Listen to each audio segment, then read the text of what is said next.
Hello everybody, my name is Megan and welcome to hopefully the first of many videos of the new year.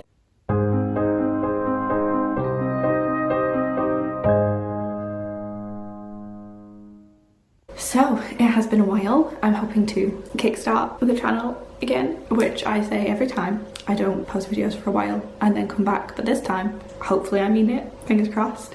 So this is going to be a very brief 2023 wrap up and diving into some 2024 goals I've got for the new year. We may be filming this a week into the new year and I may have already failed some of the goals, but it's fine because I've been ill and that happens sometimes. So 2023, I did not set any specific reading goals for 2023. I set one goal for myself and it was to move to London. You know what? I did it. I wanted to go to New York and I wanted to move to London, and I accomplished both of those things quite early on in the year and then just sort of coasted. And that's fine. I'm having a good time being in London. I had a great time in New York, and hopefully from 2024 with some more concrete goals I can be more intentional with my reading going forwards.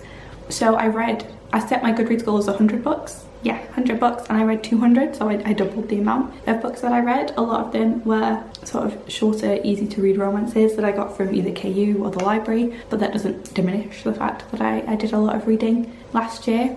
This year I'm hoping to be more intentional with my readings. But so this goals video, I'm going to split it into 3 or so sections. We have a reading section, a sort of hobbies section, and then a miscellaneous section.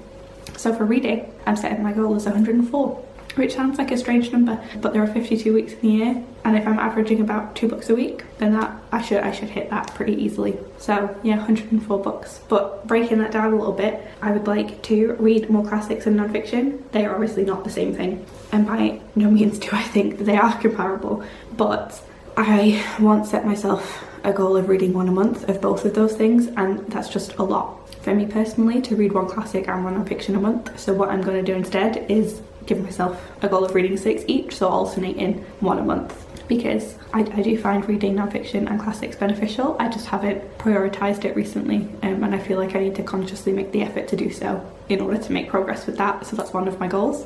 The next is to read more of the books that I own than books that I either buy new or get from the library or from KU or borrow from friends, things like that. So consciously make an effort to at least maintain my current own TBR level, if not decrease it, as opposed to having it grow.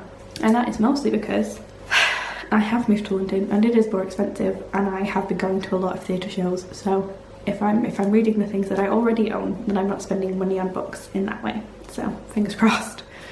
And my last reading goal is just to track my reading better. So how many pages am I reading a day, or am I reading every day, trying to actively read every day, and keeping a track of, am I doing that, and if not, why, what happened, understand my own reading habits a little bit better. My next section is going to be a crafting goal section. So in 2023 I picked up a couple of new crafts that I was really enjoying, and I've sort of taken a bit of a break over December for that, so I really want to get back into crafting and finish things rather than just start many. So I have all of the wool to knit a folklore cardigan. I will pop the picture of the pattern up here. So I have all of the wool for that. I have all of the wool to crochet a blanket. Again, I'll pop the picture here. I have enough wool to knit this fun little jumper. All of these patterns I think I got from Ravelry. And then I started crocheting some dinosaurs, and I have yet to finish the 2 dinosaurs that I've started. I'm at exactly the same point on both of them, so I need to finish crocheting the dinosaur. And if I, am making good progress with all of those items and picking up the cross-stitch projects I have, or the embroidery projects, or something new that I might want to knit, but I need to finish the cardigan, at least start the blanket and start the jumper, and finish the 2 dinosaurs, which really would take me less than a day, and I just haven't done it yet. So that's the goal. And the final section is the miscellaneous section, so just sort of regular goals for me, but I just want to put them in this video so I have a concrete record of them. So my first goal is to get a new job. This is sort of replacing my move to London goal of last year. I don't love the place I currently work. It's not my favourite, and I would like to not be there anymore. So that's my first goal, is to get a new job. And I have the year to try and do it, so please pray for me. I might need it. Next is to continue going to the theatre and enjoying the theatre, maybe see more plays. I prioritise seeing more plays and more new shows rather than continuously rewatching shows that I know I love, which I am still going to do 100%. I think the first thing I'm seeing this year is going to be Les Mis, which I've obviously seen before, but I do want to make sure that I'm not missing out on the new things. Another goal is writing. I had grand plans in November to do NaNoWriMo, and then I wrote 800 words. So I think one of the camps this year, I think in April and June, July, I don't know. I'm gonna, because November's just always busy for me. It's my birthday, it's friends' birthdays, it's busy. So maybe earlier in the year, do one of the camps and treat it as Nano and see if I can get a project finished this year. And I have an idea to make it a video series, so hopefully I'll keep up with it and hold myself accountable. But yeah, it's for a project that I'm not going to be super emotionally invested in, so if it's terrible at the end, it doesn't matter as long as it's finished. That's all I need. But this is one that I've already failed. This next goal is to do Be Real every day.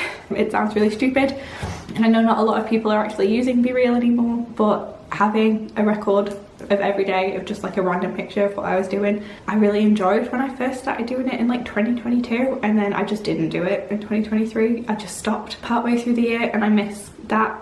Now, I did get sort of ill before Christmas, and I'm still recovering from that illness, and I just sort of flopped Friday, Saturday, so I didn't do any of that for 2 days, which I'm sad about. But you know, things happen. So it's like, I think as long as I've done it more days in a week than I haven't, I'm going to count that as a success. So do as much Be Real as I can. And sometimes it pops up when I'm at work, and I can't do it when I'm at work because it's the building that I'm not really supposed to be photographing anything in. So yeah, whenever I can, whenever I remember, because I'm not really getting notifications of when it's due either. It's a whole thing at the moment. But yeah, Be Real is one of my silly little goals that I'm hoping to achieve. The last one is just sort of do more exercise, walk more places. I found that living close to so many public transport options, I'm not sort of doing like the 25-minute walk to go somewhere when the bus takes 10 and the train takes 2, like, whereas there's nothing stopping me. So, because when I was at home, there was a dog I would take for a walk quite frequently, and now there's nothing like making me leave the house. So yeah, just walk more places, do the little hot girl walk thing that people do, just so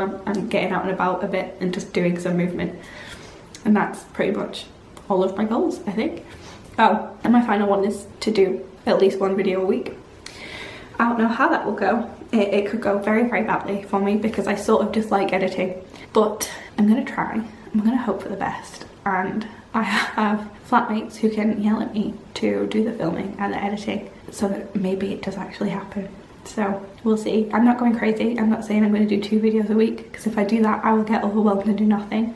I think 1 video a week is pretty manageable at my current rate, especially when I do tend to do more things in London in the evening, because I hate how busy London gets on the weekend. So should be able to find some time to film and edit in all of that. So yeah, that's pretty much it for me today. Quite a quick one to welcome myself back. I hope that you enjoyed it. Let me know what, I know we're a week in now and this is a bit late, but let me know what your goals are, how you're getting on with them at the moment. And please feel free to follow me on any of my social medias, linked down below. And I will see you in a new video in a week. Bye.